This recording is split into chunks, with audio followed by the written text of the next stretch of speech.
Dear Diary, today is July 1st, 2020. Today was an exciting day. I got pulled over by the cops. Well, not quite pulled over. They just waved me down. And they said, "Hey, boomer, you left your lights off." So I turned them back on.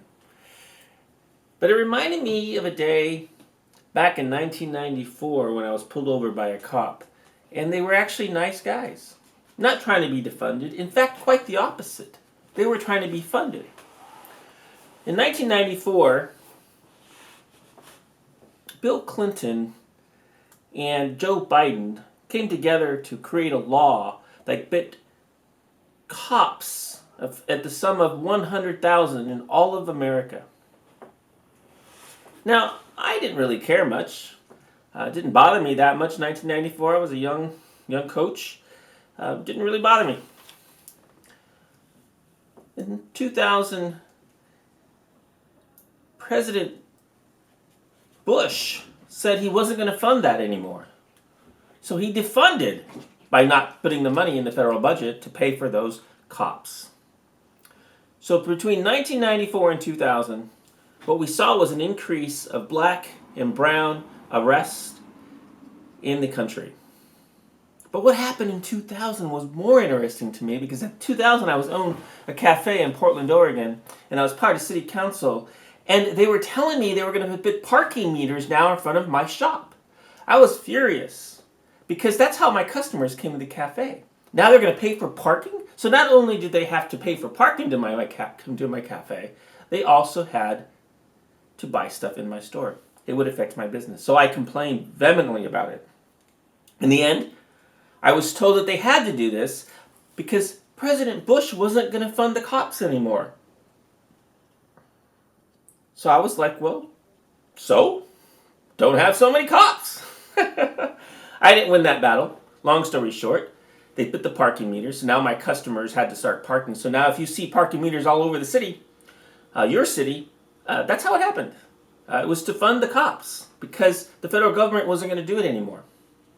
And the reality is, we start seeing other little laws, like stop and rolls. We couldn't do that anymore. Get a ticket. Parking meters, too long, zones, all these craziness that we saw. And it caused a real anger toward me because every time I saw a cop, I was paranoid he was going to stop me because maybe my brake light went out and I didn't know. And I was going to get a ticket. Sure, I could fix it, but it's still going to cost me $70 in fees. Because they had to fund the cops. The little gift we had that not only put more people in prison and in jail, also cost people, common people, who couldn't afford all these tickets to fund the police. A real anger in the community happened. I know it happened to me.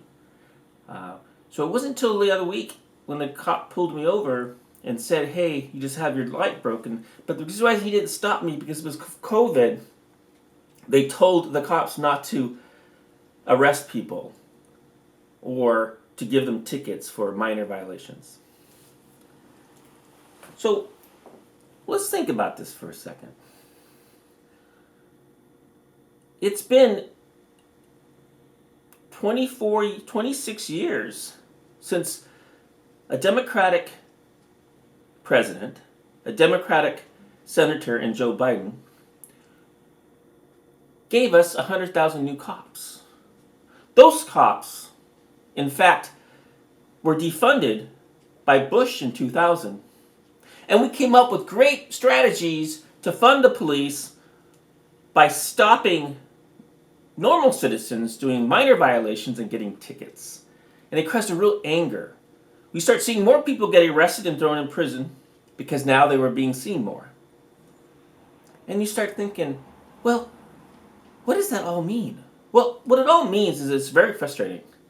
And time needs to change. So when I hear the words defund the cops, I kind of understand it, but then I don't. Because let me add one more bit of information. Bill Clinton wanted to increase the number of cops by 20% to make the community safe in 1994. And him and Joe did it. But now that gave us an overabundance of cops. And fascinating enough, 26 years later,